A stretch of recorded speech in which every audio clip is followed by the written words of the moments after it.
আকাশবাণী খবর পড়ছি সুমন মুখোপাধ্যায়। এখনকার বিশেষ বিশেষ খবর হলো, প্রধানমন্ত্রী আজ দিল্লিতে গ্রামীণ ভারত মহোৎসব 2025-এর উদ্বোধন করে গ্রামগুলিকে বিকাশ এবং সুযোগের এক গতিশীল কেন্দ্র হিসেবে গড়ে তোলার আহ্বান জানিয়েছেন। 2023-24 অর্থবর্ষে ভারতে গ্রামীণ দারিদ্র্য 4.86% হারে কমেছে। পুরো এলাকায় গত 12 বছরে দারিদ্র্যের হারও কমেছে। 2025-এর ডিজিটাল ব্যক্তিগত তথ্য সুরক্ষা নিয়মে নাবালকদের সোশ্যাল মিডিয়ায় অ্যাকাউন্ট খোলার জন্য বাবা মায়ের সম্মতি বাধ্যতামূলক করার প্রস্তাব। পশ্চিমবঙ্গের নদিয়ার ফুলিয়ায় ইন্ডিয়ান ইনস্টিটিউট অফ হ্যান্ডলুম টেকনোলজির নিজস্ব ক্যাম্পাসের উদ্বোধন করেছেন কেন্দ্রীয় বস্ত্রমন্ত্রী গিরিরাজ সিং। গাজা ভূখণ্ডে যুদ্ধবিরতি বিষয়ে ইসরায়েলের সঙ্গে হামাসের আলোচনা শুরু হয়েছে। সিডনিতে বর্ডার গাভাস্কার ট্রফির পঞ্চম টেস্টের দ্বিতীয় দিনের শেষে ভারত অস্ট্রেলিয়ার বিরুদ্ধে 145 রানে এগিয়ে রয়েছে। আসছে বিস্তারিত খবরে। প্রধানমন্ত্রী নরেন্দ্র মোদী গ্রামীণ ভারতের ক্ষমতায়নের ওপর জোর দিয়েছেন। আজ দিল্লিতে গ্রামীণ ভারত মহোৎসব 2025-এর উদ্বোধন করে তিনি দেশের গ্রামগুলিকে বিকাশ এবং সুযোগের এক গতিশীল কেন্দ্র হিসেবে গড়ে তোলার আহ্বান জানিয়েছেন। প্রধানমন্ত্রী বলেন, 2014 সাল থেকে সরকার নিরবচ্ছিন্নভাবে গ্রামীণ ভারতের সেবা করে যাচ্ছে। গ্রামীণ মানুষের মর্যাদাপূর্ণ জীবনযাপনের উপর অগ্রাধিকার দেওয়া হচ্ছে। এই লক্ষ্য অর্জনে সরকার প্রত্যেক গ্রামে ন্যূনতম সুযোগ সুবিধা নিশ্চিত করতে অভিযান শুরু করেছে। শ্রী মোদী আরও উল্লেখ করেন, গ্রামীণ সমাজকে স্বয়ংসম্পূর্ণ করে তুলতে প্রধানমন্ত্রী কিষাণ সম্মান নিধির অধীনে 3 লক্ষ কোটি টাকা দেওয়া হয়েছে কৃষকদের। गांव के लोगों को गरिमापूर्ण जीवन देना ये मेरी सरकार की प्राथमिकता है। हमारा विजन है भारत के गांव के लोग सशक्त बने, उन्हें गांव में ही आगे बढ़ने के ज्यादा से ज्यादा अवसर मिले, उन्हें पलायन ना करना पड़े, गांव के लोगों का जीवन आसान हो। और इसलिए हमने गांव-गांव में मूलभूत सुविधाओं की गारंटी का अभियान चलाया। প্রধানমন্ত্রী বলেন, গ্রামাঞ্চলের মানুষের সুবিধা এবং বিকাশের লক্ষ্যে স্বচ্ছ ভারত অভিযান, প্রধানমন্ত্রী আবাস যোজনা, জল জীবন মিশনের মতো প্রকল্পগুলি হাতে নেওয়া হয়েছে। দেশের লক্ষ লক্ষ গ্রামের প্রতিটি পরিবারে পৌঁছে দেওয়া হচ্ছে পানীয় জল। 1.5 লক্ষের বেশি আয়ুষ্মান আরোগ্য মন্দিরের মাধ্যমে আরও ভালো স্বাস্থ্য পরিষেবাও পৌঁছে দেওয়া হচ্ছে। প্রধানমন্ত্রী বলেন, ডিজিটাল প্রযুক্তি ব্যবহার করে সরকার দেশের সেরা হাসপাতাল এবং চিকিৎসকদের সঙ্গে গ্রামের সংযোগ ঘটিয়েছে। এই প্রসঙ্গে তিনি টেলিমেডিসিনের সুবিধার কথা উল্লেখ করেন। শ্রী মোদী আরও জানান, কয়েকদিন আগেই প্রধানমন্ত্রী ফসল বীমা যোজনা আরও 1 বছরের জন্য বাড়ানোর সিদ্ধান্ত নিয়েছে কেন্দ্রীয় মন্ত্রিসভা।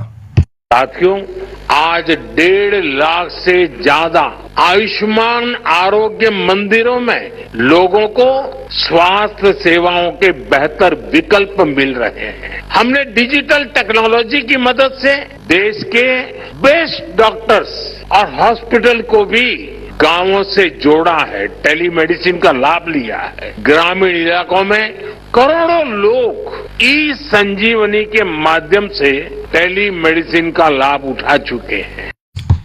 কেন্দ্রীয় অর্থমন্ত্রী নির্মলা সীতারামন বলেছেন, প্রধানমন্ত্রী নরেন্দ্র মোদীর নেতৃত্বে গ্রামীণ মানুষ, কৃষক, যুবক এবং মহিলাদের অর্থনৈতিক ক্ষমতায়নের লক্ষ্যে একাধিক কর্মসূচি রূপায়ণ করা হচ্ছে। আজ নতুন দিল্লিতে গ্রামীণ ভারত মহোৎসবে কেন্দ্রীয় অর্থমন্ত্রী আরও বলেন, 2003 থেকে এখনো পর্যন্ত গ্রামের মানুষ এবং আদিবাসীদের তৈরি হস্তশিল্পের মধ্যে 650-রও বেশি সামগ্রীকে জিআই ট্যাগ দেওয়া হয়েছে। উত্তর পূর্বাঞ্চলের মানুষের জন্য বন্ধকবিহীন ঋণের ব্যবস্থাও করা হয়েছে। माननीय प्रधानमंत्री जी, आपके डायरेक्शन को लेकर के हम ग्रामीण क्षेत्र उन्नति के लिए काम कर रहे हैं। आप 4 वर्ग बोल रहे हैं, गरीब, युवा, किसान और नारी। उनके आर्थिक प्रगति के लिए आपने बहुत काम कर रहे हैं। 2023-24 অর্থবর্ষে ভারতে গ্রামীণ দারিদ্র্য 4.86% হারে কমেছে। 2011-12 অর্থবর্ষে এই হার ছিল 25.07%। স্টেট ব্যাংক অফ ইন্ডিয়ার এক সমীক্ষায় জানা গেছে, পুরো এলাকাতেও গত 12 বছরে দারিদ্র্যের হার 13.7% থেকে কমে 4.09% হয়েছে। সরকারি সহায়তা এবং গ্রামীণ ক্ষেত্রে মানুষের ব্যয় করার ক্ষমতা বৃদ্ধির কারণেই গ্রামীণ দারিদ্র্যের হার কমেছে বলে মনে করা হচ্ছে। ব্যাংকের রিপোর্টে আরও জানানো হয়েছে, সরকারি পর্যায়ে সহায়তার ফলে খাদ্যপণ্যের দাম কমেছে এবং এর ফলে খাদ্যশস্যের পিছনে মানুষের ব্যয়ও বহুলাংশে কমেছে। 2021 সালে জনগণনার পরিসংখ্যান সম্পূর্ণভাবে পাওয়া গেলে এই হিসেবে সামান্য কিছু পরিবর্তন হতে পারে। এছাড়াও পুরো এলাকায় দারিদ্র্যের হার আরও কমার সম্ভাবনাও রয়েছে। 2025-এর ডিজিটাল ব্যক্তিগত তথ্য সুরক্ষা সংক্রান্ত নিয়মাবলীর খসড়া প্রকাশ করেছে কেন্দ্রীয় সরকার। ইলেকট্রনিক্স ও তথ্য প্রযুক্তি মন্ত্রী অশ্বিনী বৈষ্ণব গতকাল জনগণের মতামত ও পরামর্শের জন্য এই খসড়া প্রকাশ করেন। 2023-এর ডিজিটাল ব্যক্তিগত তথ্য সুরক্ষা আইন ওই বছরের আগস্ট মাসে রাষ্ট্রপতির ছাড়পত্র পায়। প্রস্তাবিত নির্দেশিকায় শিশুদের জন্য সোশ্যাল মিডিয়া অ্যাকাউন্ট খোলার জন্য বাবা মার বাধ্যতামূলক সম্মতির কথাও বলা হয়েছে। বিদেশমন্ত্রী ডক্টর এস জয়শঙ্কর গতকাল নতুন দিল্লিতে মালদ্বীপের বিদেশমন্ত্রী ডক্টর আবদুল্লাহ খালিলের সঙ্গে বিভিন্ন দ্বিপাক্ষিক বিষয়ে আলাপ আলোচনা করেন। তিনি ভারতের প্রতিবেশী প্রথম এবং ভীষণ সাগর কর্মসূচির আওতায় মালদ্বীপকে সবরকমভাবে সহযোগিতার আশ্বাস দেন। ওই দ্বীপরাষ্ট্রের সঙ্গে সম্পর্ক স্থাপনে ভারত যে যথেষ্ট গুরুত্ব দিয়ে থাকে সে বিষয়ে বৈঠকে জোর দেন জয়শঙ্কর। মালদ্বীপের রাষ্ট্রপতি ডক্টর মোহাম্মদ মইজুর গত অক্টোবরে ভারত সফরের সময় যে সমস্ত বিষয়ে ঐক্যমত হয়েছিল সেগুলিও পর্যালোচনা করা হয়। কেন্দ্রীয় বস্ত্রমন্ত্রী গিরিরাজ সিং আজ পশ্চিমবঙ্গের নদিয়ার ফুলিয়ায় ইন্ডিয়ান ইনস্টিটিউট অফ হ্যান্ডলুম টেকনোলজির নবনির্মিত ভবনের উদ্বোধন করেছেন। এরপর সেখানে পড়ুয়াদের সঙ্গে মত বিনিময়ের পাশাপাশি ভবনটি ঘুরে দেখেন তিনি। এই প্রতিষ্ঠানে কর্মকর্তাদের সঙ্গেও কথা বলেন তিনি। ক্যাম্পাসে এক পেড় মা কে নাম কর্মসূচির আওতায় একটি কদম ফুলের চারা রোপণ করেন মন্ত্রী। আজকের অনুষ্ঠানে ছিলেন রানাঘাটের সাংসদ জগন্নাথ সরকার, বিধানসভার বিরোধী দলনেতা শুভেন্দু অধিকারী, বিধায়ক অসীম কুমার বিশ্বাস সহ অন্যান্যরা। খবর শুনছেন আকাশবাণী থেকে। হামাসের পক্ষ থেকে জানানো হয়েছে গাজা ভূখণ্ডে সম্পূর্ণ যুদ্ধবিরতির বিষয়ে ইসরায়েলের সঙ্গে কাতারের দোহায় পরোক্ষে আলোচনা শুরু হয়েছে। হামাসের পক্ষ থেকে এক বিবৃতিতে জানানো হয়েছে এই পর্যায়ে আলোচনায় দীর্ঘমেয়াদী যুদ্ধবিরতি এবং গাজা থেকে ইসরায়েলের সেনা প্রত্যাহারের বিষয়ে আলোচনা হবে। একই সঙ্গে বাস্তুচ্যুত প্যালেস্তিনীয় নাগরিকদের দ্রুত ও নিরাপদে ফেরানোর বিষয়েও আলোচনা হবে। অপরদিকে ইসরায়েলের পক্ষ থেকে জানানো হয়েছে তারা যুদ্ধবিরতির বিষয়ে আলোচনায় অংশ নিতে প্রতিনিধি দল পাঠাচ্ছে। এর আগে ইসরায়েলের প্রধানমন্ত্রী বেঞ্জামিন নেতানিয়াহু এক বিবৃতিতে জানান মোসাদ, সেন্ট বেত এবং ইসরায়েলের প্রতিরক্ষা বাহিনী যুদ্ধবিরতির আলোচনায় অংশ নেবে। মার্কিন যুক্তরাষ্ট্র, কাতার, মিশর এই আলোচনায় মধ্যস্থতা করবে।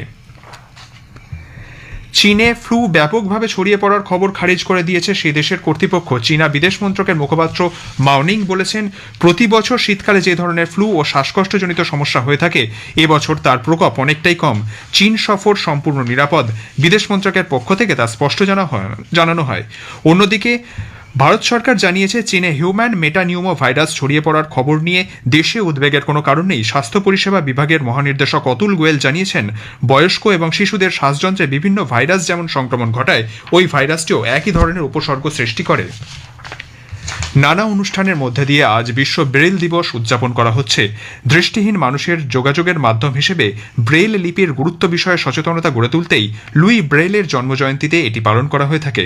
রাষ্ট্রসংঘের সাধারণ পরিষদ 4 জানুয়ারি দিনটি বিশ্ব ব্রেইল দিবস হিসেবে ঘোষণা করে। ভারতে কেন্দ্রীয় সরকার দৃষ্টি প্রতিবন্ধী মানুষদের ক্ষমতায়নের লক্ষ্যে বেশ কিছু উদ্যোগও নিয়েছে। দশম ও শেষ শিখ গুরু গোবিন্দ সিং এর 358তম জন্মজয়ন্তী উপলক্ষে প্রকাশ উৎসবের সূচনা হয়েছে। দেশের অন্যান্য অংশের সঙ্গে বিহারের পাটনায় তখ্ত শ্রীহরি মন্দির সাহিবে শুরু হয়েছে 3 দিনের বিশেষ উৎসব।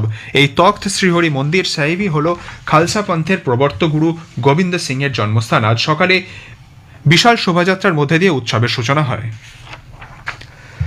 প্রধানমন্ত্রী নরেন্দ্র মোদীর পক্ষ থেকে আজ কেন্দ্রীয় সংখ্যালঘু বিষয়ক মন্ত্রী কিরেন রিজিজু আজমেরে খাজা মঈনুদ্দিন হাসান চিস্তির দরগায় চাদর চড়াবেন। বিজেপির সংখ্যালঘু মোর্চার সর্বভারতীয় সভাপতি জামাল সিদ্দিকী মন্ত্রীর সঙ্গে থাকবেন। খাজা গরিব নওয়াজের 813তম উর্স গত বুধবার শুরু হয়েছে। চলছে দরগায় প্রার্থনা এবং চাদর চড়ানোর পালা। আসছে খেলার খবরে। সিডনিতে বর্ডার গাভাস্কার ট্রফির পঞ্চম টেস্টের উত্তেজনাপূর্ণ দ্বিতীয় দিনের শেষে ভারত অস্ট্রেলিয়ার বিরুদ্ধে 145 রানে এগিয়ে রয়েছে। 1 উইকেটে 9 রান নিয়ে আজ দ্বিতীয় দিনের খেলা শুরু করে অস্ট্রেলিয়া। 181 রানে তাদের প্রথম ইনিংস শেষ করে দেয়। View Webster 57, Steve Smith 33 run করেন। মোহাম্মদ সিরাজ, প্রসিদ্ধ কৃষ্ণা 3টি করে, অধিনায়ক জসপ্রীত বুমরা ও নীতিশ কুমার রেড্ডি 2টি করে উইকেট নিয়েছেন। এরপর ভারত দ্বিতীয় ইনিংসে ব্যাট করতে নেমে দিনের শেষে 6 উইকেটে 141 রান করেছে। উল্লেখ্য, ভারত প্রথম ইনিংসে 185 রান করেছিল। শেষ করার আগে খবরের বিশেষ কিছু অংশ আরেকবার। প্রধানমন্ত্রী আজ দিল্লিতে গ্রামীণ ভারত মহোৎসব 2025-এর উদ্বোধন করে গ্রামগুলিকে বিকাশ এবং সুযোগের এক গতিশীল কেন্দ্র হিসেবে গড়ে তোলার আহ্বান জানিয়েছেন। 2023-24 অর্থবর্ষে ভারতের গ্রামীণ দারিদ্র্য 4.86% হারে কমেছে।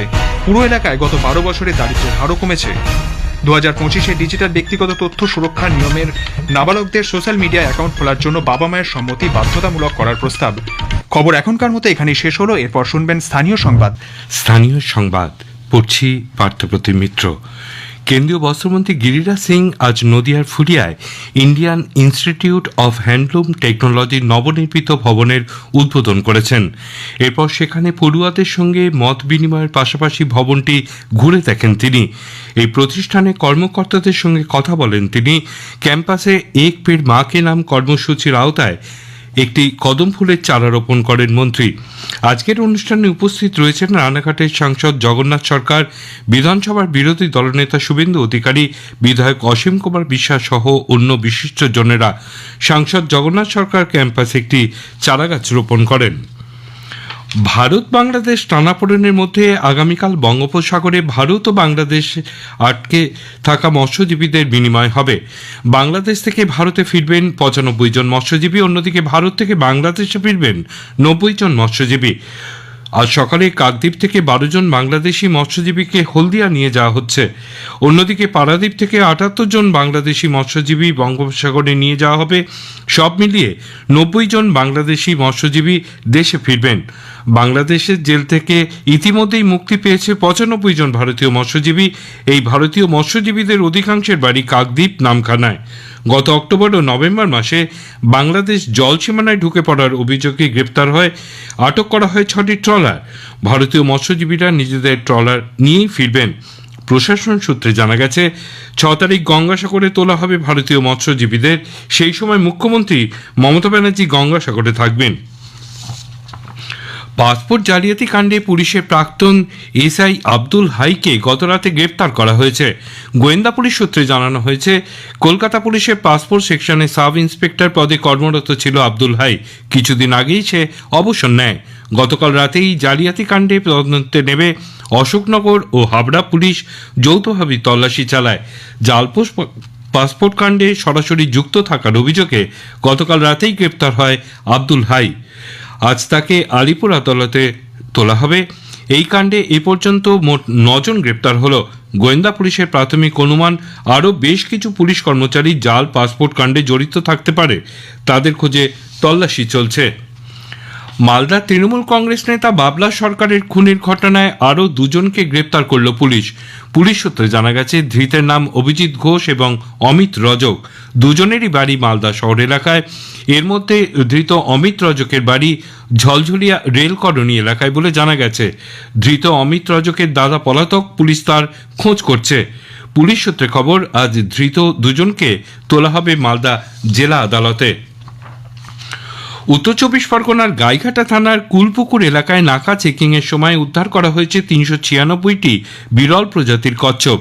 ঘটনায় নিমতা থানার পুলিশ হালদার এবং বরানগর থানার বাসিন্দা কুণাল সাহাকে ঘটনায় নিমতা থানার প্রদীপ হালদার এবং বরানগর থানার বাসিন্দা কুণাল সাহাকে গ্রেপ্তার করেছে পুলিশ। কচ্ছপগুলিকে বন দপ্তরের হাতে তুলে দেওয়া হচ্ছে। ধৃতদের বিরুদ্ধে বন্যপ্রাণী সংরক্ষণ আইনের অধীনে মামলা রুজু করে বনগাঁ মহকুমা আদালতে তোলা হচ্ছে। উল্লেখ্য, কচ্ছপগুলিকে বনগাঁ সীমান্তবর্তী এলাকা দিয়ে বাংলাদেশে পাচারের উদ্দেশ্যে নিয়ে যাওয়া হচ্ছিল। আলিপুরদুয়ারের প্যারেড গ্রাউন্ডে শুরু হয়েছে 19তম বর্ষ ডুয়ার্স উৎসব, চলবে 12ই জানুয়ারি পর্যন্ত। গতকাল উৎসবের সূচনা করেন মন্ত্রী মলয় ঘটক। ডুয়ার্সের কৃষ্টি ও সংস্কৃতি বিশ্বের মানচিত্রে তুলে ধরতে 11 দিন ব্যাপী এই উৎসবের লক্ষ্য অঞ্চলে পর্যটনের বিকাশ। দক্ষিণ 24 পরগনার ক্যানিংয়ে মাতলা নদীর চরে শুরু হয়েছে 46তম সুন্দরবন মেলা। জয়নগরের সাংসদ প্রতিমা মণ্ডল গতকাল এই মেলার উদ্বোধন করেন। উপস্থিত ছিলেন জেলা পরিষদের সভাধিপতি নীলিমা বিশাল মিস্ত্রি সহ অন্য বিশিষ্টজনেরা। মুর্শিদাবাদের রঘুনাথগঞ্জের ম্যাকেঞ্জি পার্ক ময়দানে চলছে জেলা সবলা মেলা। গতকাল মেলার উদ্বোধন করেন বিদ্যুৎ প্রতিমন্ত্রী মোহাম্মদ আকরুজ্জামান। উপস্থিত ছিলেন সাংসদ আবু তাহের খান, জেলা শাসক রাজস্বী মিত্র সহ অন্যান্য বিশিষ্টজনেরা। মেলা চলবে আগামী 9 জানুয়ারি পর্যন্ত। মোট 40টি স্টল রয়েছে এখানে। এদিকে মুর্শিদাবাদের ডোমকল ও জলঙ্গি ব্লক জুড়ে রয়েছে খয়রামারি বিল। বর্গাকার এই বিলে কিছুটা অংশ মজে গেলেও সারা বছরই জল থাকে। প্রতি বছর ডিসেম্বরের মাঝামাঝি এখানে ভিড় জমায় পরিযায়ী পাখিরা। তবে এখন জানুয়ারি পড়ে গেলেও দেখা নেই পরিযায়ী পাখিদের। সাইবেরিয়ান রেড ক্রেস্টেড পোচার্ড, কমন কুট, কমন স্পাইন, লং লেগ বার্জার্ড সহ অন্যান্য পরিযায়ী পাখি দেখা না মেলায় হতাশ পর্যটক সহ স্থানীয় বাসিন্দারা। স্থানীয় সংবাদ শেষ হলো।